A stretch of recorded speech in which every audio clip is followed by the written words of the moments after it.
For our time for all ages, I'd like to tell the story about Mike and I's wedding because it was a time for all ages. See, a wedding is not just the story of two people coming together. It is a story of coming together of many different stories involving people of all ages.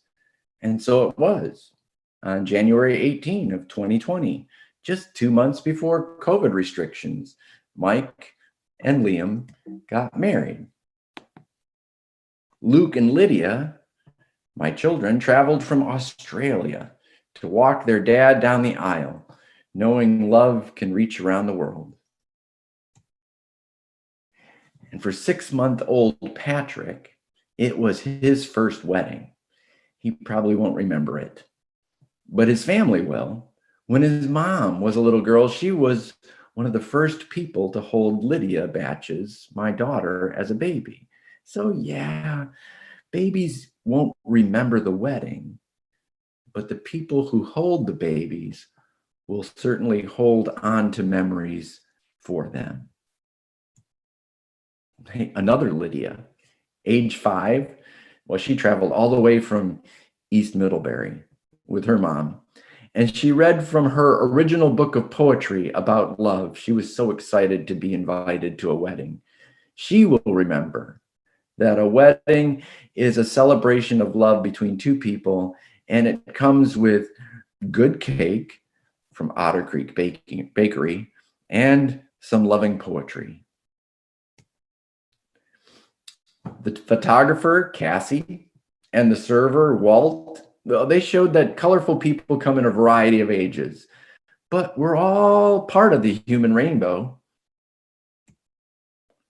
Oh, Baxter and Carol, who I don't have a picture of, Sydney, Poppy, and Kate, well, they showed that musical people come in a variety of ages and styles, and each person adds their own music and lovely smile.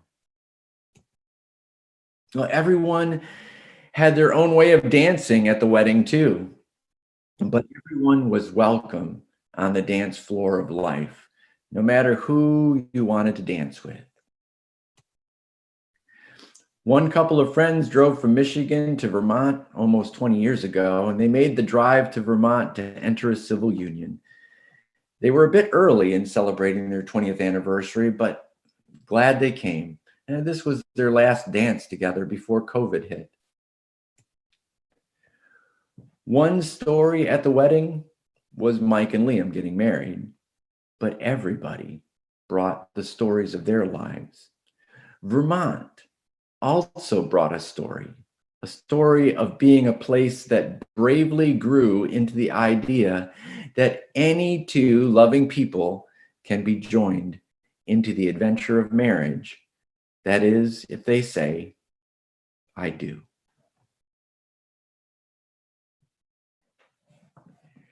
So it was a time for all ages, and it's a time that I'm hoping becomes a story for others so that they know you can marry anybody that you really love as long as they say, I do.